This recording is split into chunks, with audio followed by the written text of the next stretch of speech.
Mushroom की काफ़ी सारी रेसिपीज़ आप लोगों ने ज़रूर ट्राई की होंगी, बट क्या आप लोगों ने मशरूम के अचार की रेसिपी ट्राई की है कभी? अगर की है तो हमें ज़रूर बताइएगा कमेंट करके।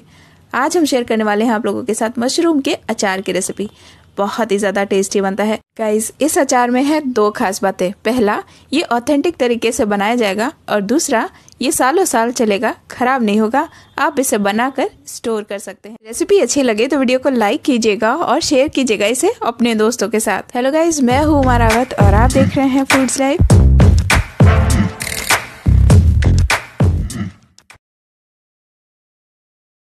मशरूम का अचार बनाने के लिए हमने यहाँ पर 400 ग्राम के करीब बटन मशरूम ले लिए हैं। आप इस रेसिपी के लिए कोई भी मशरूम इस्तेमाल कर सकते हैं। मशरूम को इस्तेमाल करने से पहले इसे हमें रनिंग वाटर में अच्छे से वॉश करना चाहिए, क्योंकि इसके ऊपर काफ़ी सारा डस्ट लगा होता है। हमने इन मशरूम को अच्छे से वॉश करके क्लीन कर लिया है और अब ये अचार बनाने के लिए रेडी है।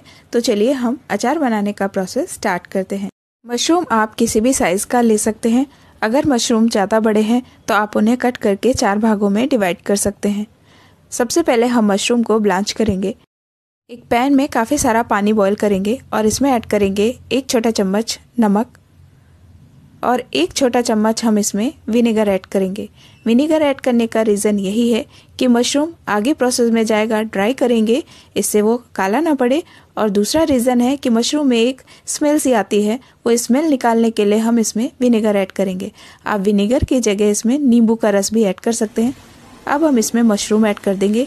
गैस की फ्लेम को मीडियम टू लो कर लेंगे और इसमें सारे मशरूम ऐड करके इसे 2 मिनट के लिए इसी तरीके से बॉईल होने देंगे। मशरूम को ब्लांच कर लेने से इनका कलर काला नहीं पड़ेगा और इनका रॉ टेस्ट भी निकल जाएगा। ब्लांच का मतलब है गर्म पानी में 2 से 3 मिनट के लिए छोड़ दें, उसके बाद हम इन्हें ठंडे पानी में शिफ्ट करेंगे। मशरूम को गर्म पानी में 2 से 3 मिनट हो चुके हैं। अब हम इन्हें ठंडे पानी में शिफ्ट कर लेंगे। ठंडे पानी में हम इन्हें 5 से 10 मिनट के लिए यूं ही छोड़ देंगे। 10 मिनट के बाद हम इन मशरूम को एक सूखे बोल में शिफ्ट कर लेंगे। अब इन मशरूम्स को हम 2 भागों में डिवाइड कर लेंगे। आप चाहे तो इन्हें साबुत भी रख सकते हैं, लेकिन अगर हम इन्हें काट कर ऐड करेंगे तो इसके अंदर सारे मसालों का टेस्ट और फ्लेवर भर जाएगा, जिससे ये और ज़्यादा टेस्टी बनेंगे। हमारे मशरूम्स कट कर रेडी है। अब हम इन्हें इस तरीके से थोड़ा सा फैला देंगे और इन्हें फ़ैन की हवा में रखेंगे जब तक कि इनका ऊपर का पानी ना सूख जाए। मशरूम्स हमारे सूख चुके हैं और अब हम इनमें कुछ चीज़ें ऐड कर लेंगे। इसमें बस ऊपर का जो एक्स्ट्रा मॉइस्चर था वो निकालना था। अब हम इसमें ऐड करेंगे नमक और हल्दी। नमक ऐड कर देने से इसका जो मॉइस्चर होगा, एक्स्ट्रा अतिरिक्त नमी, वो बाहर आ जाएगी। तो हम यहाँ पर 2 छोटे चम्मच नमक ऐड कर रहे हैं और आधा छोटा चम्मच से भी कम हल्दी पाउडर ऐड करेंगे। इन्हें मिक्स कर लेंगे अच्छे से। नमक ऐड कर देने से मशरूम का जो एक्स्ट्रा मॉइस्चर है वो नमक बाहर खींच लेगा। इस प्रोसेस से हमारे मशरूम के अचार की शेल्फ लाइफ लंबी होगी, यानी कि हम इसे 1 से 1.5 साल तक प्रिजर्व कर सकते हैं। ये खराब नहीं होगा। अब हम ये नमक और हल्दी वाले मशरूम इसी बोल में यूं ही छोड़ देंगे 3 से 4 घंटों के लिए। उसके बाद हम इन्हें इनके पानी से अलग करके हल्का सा सुखा लेंगे। उसके बाद अचार बनाएंगे। तब तक हम इनके मसाले देख लेते हैं। हम एक पैन लेंगे छोटा सा और उसमें ऐड करेंगे 1 बड़ा चम्मच सौंफ, आधी छोटी चम्मच मेथी दाना, 1 बड़ा चम्मच साबुत धनिया ऐड करेंगे, आधा छोटा चम्मच अजवाइन ऐड करेंगे और अब हम इन मसालों को हल्की आंच पर भून लेंगे अच्छी सी खुशबू आने तक, हल्का कलर चेंज होने तक। और जब मसाले चटकने लग जाएंगे हम गैस फ्लेम ऑफ कर देंगे। मसाले भून लेने से अचार का टेस्ट अच्छा हो जाता है और अचार हमारा जल्दी खराब भी नहीं होता। अब आप देख सकते हैं हमारे मसाले चटकने लग गए हैं। आपको इन मसालों के चटकने की आवाज़ भी सुनाई दे रही होगी। अब हम इसमें पीली सरसों ऐड करेंगे 2 बड़े चम्मच यानी कि 20 ग्राम के करीब। अब हम इसे भून लेंगे 30 सेकंड के लिए। इनकी बस अतिरिक्त नमी दूर करनी है, हमें ज़्यादा भूनना नहीं है।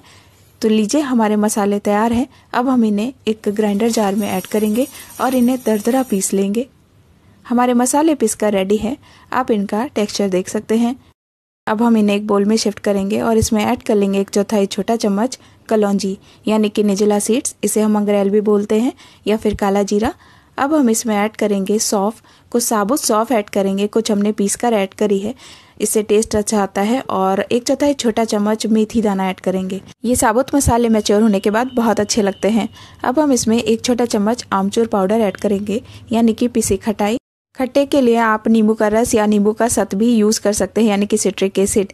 अब हम इसमें 1/4 छोटा चम्मच हल्दी पाउडर ऐड करेंगे और आधा छोटा चम्मच कुटी हुई लाल मिर्च, ये तीखे के लिए है। अगर आप स्पाइसी पसंद करते हैं तो ये ज़रूर ऐड करें। आधा टेबलस्पून नमक ऐड करेंगे, यानी कि 5 ग्राम के करीब, और आधा छोटा चम्मच काला नमक ऐड करेंगे। इससे डाइजेशन अच्छा रहेगा और टेस्ट भी अच्छा आएगा।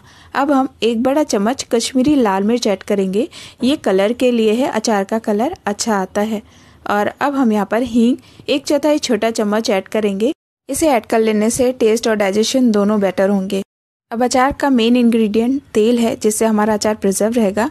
तो हम यहाँ पर 125 ml यानी कि आधा कप के करीब सरसों का तेल ऐड करेंगे और इसे गर्म करेंगे। क्योंकि ये तेल काफ़ी तीखा होता है, पंजेंट फ्लेवर होता है, गर्म कर देने से इसका पंजेंट फ्लेवर निकल जाएगा। काफ़ी लोग पूछते हैं कि अचार का तेल लाल क्यों होता है, रेड कलर का क्यों होता है, तो उसमें ऐड किया जाता है ये रतनजोत। ये एक मसाला होता है, स्पाइसेस होते हैं, इस तरीके का कुछ दिखता है और इसके ऊपर काफ़ी पतली पतली सी एक स्किन होती है। ये सारी चीज़ें हम कोई रोगन बनाते हैं या फिर कोई ग्रेवी वाली सब्ज़ी, उसमें तेल में ऐड किया जाता है। इससे हमारी सब्ज़ी का कलर रेड हो जाता है, जो तेल होता है ना ऊपर, वो रेड होता है। तो आप लोगों ने हमेशा ध्यान दिया होगा, रेडीमेड अचार में जो उसका ऑयल होता है वो काफ़ी रेड होता है, इसे ऐड कर देने से तेल लाल हो जाता है। तो अगर आप चाहते हैं आपका अचार बिल्कुल मार्केट जैसा दिखे, बने, तो आप इसे ऐड करें, उसके बाद तेल को गर्म करें। रतनजोत मसाले का ही एक हिस्सा है। आप देख सकते हैं इसमें से कलर छूट रहा है, ये देखिए रेड कलर तेल में आ रहा है।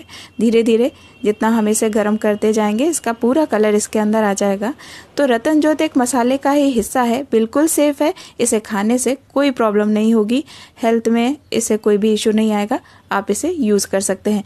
ये आप स्किप भी कर सकते हैं, ऑप्शनल है, अगर आप चाहते हैं तो डालें, अदरवाइज नहीं। इसे हम ठंडा कर लेंगे और रतनजोत हमने इसकी बाहर निकाल ली, छान लिया है, तेल अलग कर लिया है इससे। और अब हम इसे ठंडा करेंगे तेल को, उसके बाद इस्तेमाल करेंगे।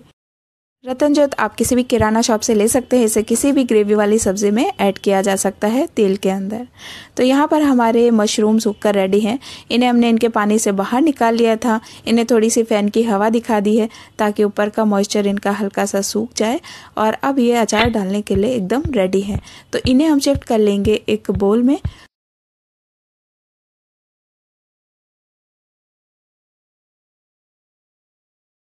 अब मशरूम के अंदर हम ऐड करेंगे सारी चीज़ें। यहाँ पर हमारे पास वो मसाले हैं जो हमने रेडी किए थे। आपके पास अगर येलो मस्टर्ड नहीं है तो आप काली वाली सरसों भी ऐड कर सकते हैं इसके अंदर। अब मसालों को मशरूम के साथ हम अच्छे से मिक्स कर लेंगे। आप देख सकते हैं कितने ज़्यादा टेम्पटिंग लग रहे हैं अभी से ही। जब ये बनकर रेडी होगा तो कितना ज़्यादा टेस्टी बनेगा, आप इमेजिन कर सकते हैं। अब बारी आती है इसमें तेल ऐड करने की। तो ये वही तेल है जो हमने रतनजोत के साथ तैयार किया था, ठंडा हो चुका है, इसे ऐड कर लेंगे। अब आप देख सकते हैं इसका कलर कितना ज़्यादा अच्छा दिख रहा है, बिल्कुल मार्केट जैसा, जैसा कि आप लेकर आते हैं। अब अचार को लंबे समय तक प्रिजर्व करने के लिए, इसकी शेल्फ लाइफ बढ़ाने के लिए हम इसमें ऐड करेंगे 1 बड़ा चम्मच विनेगर। विनेगर यानी कि सिरका। हमने यहाँ पर एप्पल साइडर विनेगर लिया है, यानी कि सेब का सिरका।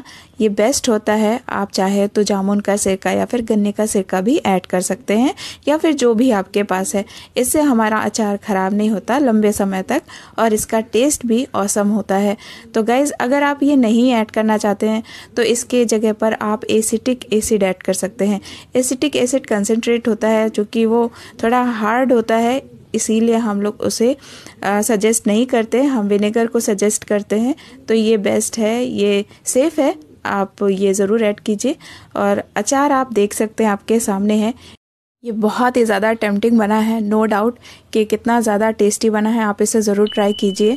और अगर आप विनेगर नहीं ऐड करना चाहते तो आप इसमें लेमन जूस भी ऐड कर सकते हैं, या फिर आप उसके बिना भी अचार बना सकते हैं। और अब हम इसे स्टोर करेंगे कांच के कंटेनर में। कांच का कंटेनर एकदम सूखा, साफ़ सुथरा, स्टरलाइज होना चाहिए, मतलब गर्म पानी में धोइए अच्छे से, सुखा लीजिए अच्छे से, उसके बाद इसमें स्टोर कीजिए। अचार को कंटेनर में स्पून से दबाते हुए भरिए ताकि जो नीचे का ऑयल है, तेल है, वो ऊपर आ जाए सतह पर। अगर नहीं आता है तो आप ऊपर से थोड़ा सा तेल और ऐड कर दीजिए, जिससे आपका अचार तेल में डूबा रहेगा, अचार खराब नहीं होगा। तो लीजिए गाइस, तैयार है हमारा मशरूम पिकल। इस अचार को धूप दिखाने की कोई आवश्यकता नहीं है, आप इसे 1 हफ्ते के बाद एंजॉय कर सकते हैं। गाइस, रेसिपी अच्छी लगी हो, काम की लगी हो तो एक लाइक दे दीजिए और शेयर कीजिए इसे अपने दोस्तों के साथ। मिलूंगी किसी ऐसे ही नए वीडियो के साथ। तब तक आप अपना ख्याल रखिए, खुश रहिए, स्वस्थ रहिए। Thank you, bye bye and take care.